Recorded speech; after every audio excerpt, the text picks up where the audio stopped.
It's being referred to as the biggest crypto heist in history. The FBI says that North Korea is responsible for stealing $1.5 billion in virtual assets from the cryptocurrency exchange Bybit last week. According to CrowdStrike, a cybersecurity firm, groups behind the attack like this one are becoming more efficient and focused.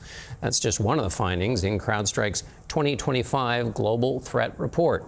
Here to discuss it is Adam Meyers, Senior Vice President of Counter-Adversary Operations at CrowdStrike. Adam, what are some of the other top-line findings of the report? Thanks. So some of the things that I think were most alarming, we saw a massive spike in activity coming from the People's Republic of China, 150% year-over-year growth in terms of activity from China across the board in some sectors like media, financial services, manufacturing. That was 200 to 300%.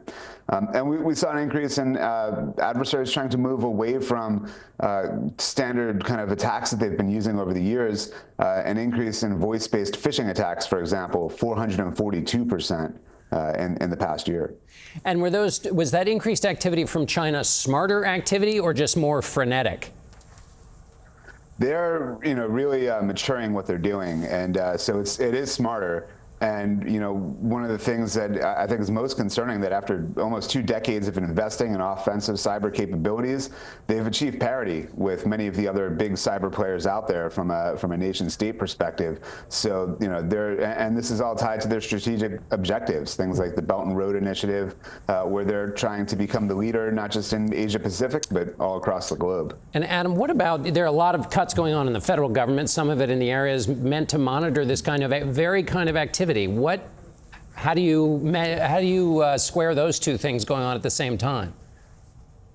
Well, we work across the board with lots of different federal agencies and have been providing them support. And I think that there's a lot of opportunity for us to find ways to disrupt these adversaries and to really start to kind of raise the cost of doing business for them.